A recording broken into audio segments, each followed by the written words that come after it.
এই ভিডিওতে আমরা কথা বলবো আইপিসি সেকশন 11 এর ব্যাপারে।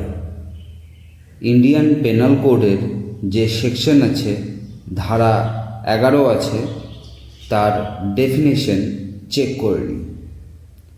দি word person includes any company or association or body of persons whether incorporated or not।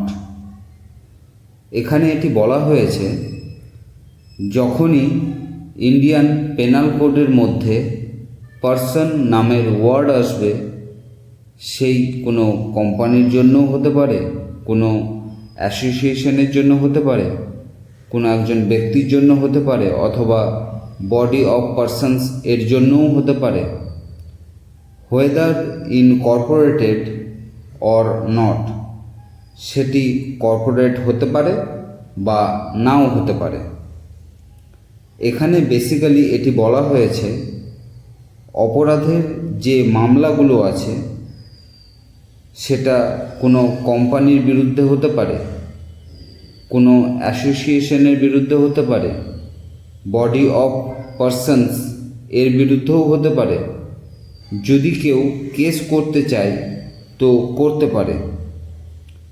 যখনই ইন্ডিয়ান পেনাল কোডের মধ্যে পারসন নামের ওয়ার্ড আসবে, তখন এটা মানা হবে এটা কোম্পানি হতে পারে, অ্যাসোসিয়েশন হতে পারে, বডি অফ পারসনস হতে পারে, বা একজন ব্যক্তিও হতে পারে। কিন্তু এখানে এটা আছে, যদি কোনো অপরাধের মামলা হয় তখন সেটিকে যে রিপ্রেজেন্ট করবে একজন ব্যক্তি হবে, ফিজিক্যালি কোর্টে অ্যাপিয়ার হতে হবে।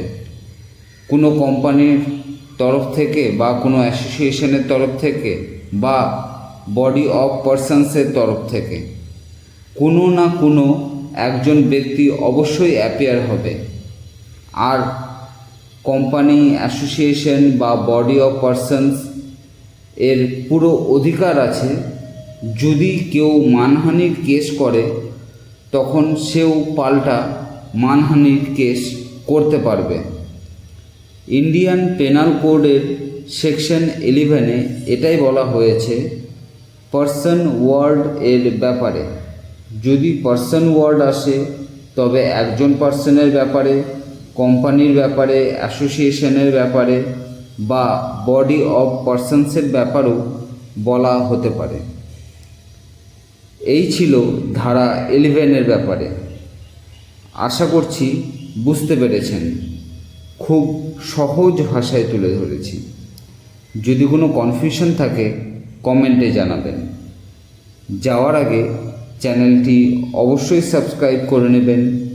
এই চ্যানেলে ল সংক্রান্ত ভিডিও আসে খুব সহজ ভাষাতে, যেটি আপনি খুব সহজেই বুঝতে পারবেন।